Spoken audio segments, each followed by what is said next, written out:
पूछो, क्या पूछ रहे हो आप? मैं यही पूछ रही थी, मैं घुटना ऐसा होना चाहिए कि ऐसा होना चाहिए? दोनों ही खराब हैं। दोनों ही खराब है। हाँ, एक दूसरा होता है वो मैं दिखाऊंगा जैसा नॉर्मल होता है। हालांकि इसमें दोनों में ख़राब बताऊँ मैं तो 50% लेफ़्ट वाला ख़राब है और 10% राइट वाला ख़राब है। ठीक, कौन कौन सा भी नहीं है। अब देखो राइट वाले में कितनी हड्डी, एक ये है एक ये है, दो हैं। इसमें कितनी दिखाई दे रही है? इसमें एक दिखा रही है, दूसरी भी लेकिन पीछे की तरफ है। रीज़न क्या है कि आपकी जो हड्डी है ना, ये वाली सामने वाली, ये अंदर चली गई है, ऐसे घूम गई है। इसको बोलते हैं इंटरनल रोटेशन हम अपनी टेक्निकल लैंग्वेज में।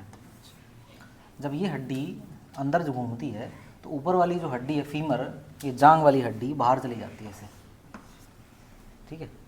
जब ये बाहर चली जाती है तो ये पीछे जो वाली हड्डी जो है ये पीछे स्टक करने लगती है, पीछे रहने लगती है ये, ठीक है। जब एक्सरा लेटा के लेते हैं ना तो एक हड्डी दिखाई देने लगती है फिर इस वजह से, और एक हड्डी दिखाई नहीं देती है। सामने की दिखाई देती क्योंकि वो दिख रही है, एक तरफ की दिखाई नहीं देगी क्योंकि पीछे छुप जाएगी वो, ठीक है।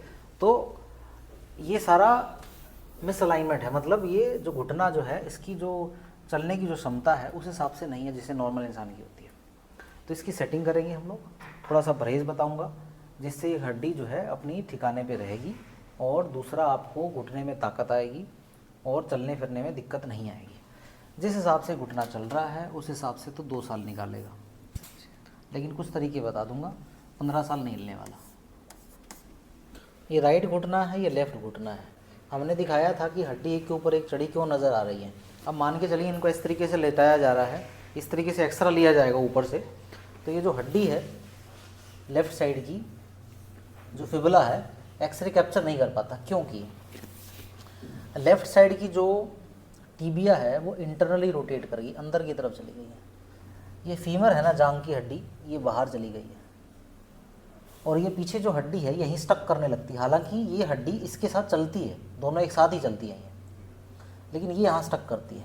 तो जब मैं एक्सरे उतारूंगा यहाँ से तो जो राइट वाला है इसमें से दोनों हड्डियाँ अच्छे से कैप्चर कर लेगा, बड़े वाली भी और छोटे वाली भी। यहाँ से मैं उतारूंगा, एक्सरे बीम यहाँ आएगी तो ये पीछे ही दिखाई देगी, मतलब पीछे इसकी ओवरलैप करती हुई नज़र आएगी इस तरीके से, है यहीं पे। अब मेरी उंगली देखिएगा, है यहीं पे, लेकिन ये एक्सरे कैप्चर नहीं कर पाएगा। एक्सरे कब कैप्चर कर पाता? अगर ये हड्डी सीधी रहती तो, तब एक्सरे इसको अलग अलग से कैप्चर कर पाता। अब दर्द ये यहाँ करेगी, यहीं दर्द आता है ना, यहाँ मेन जगह करेगा ज़्यादा। ये ठोकने पीटने वाला यंत्र है, इलेक्ट्रॉनिक अलाइनमेंट है, पटेला को फ्री करने के लिए किया गया है।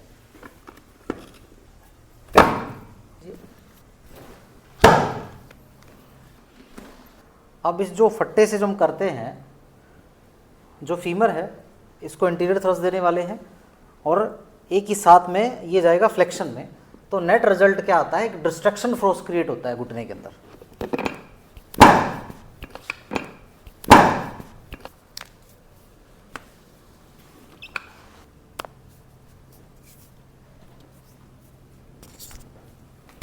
ओए कि ज़्यादातर केसेस में एंकल इन्वर्जन में चला जाता है।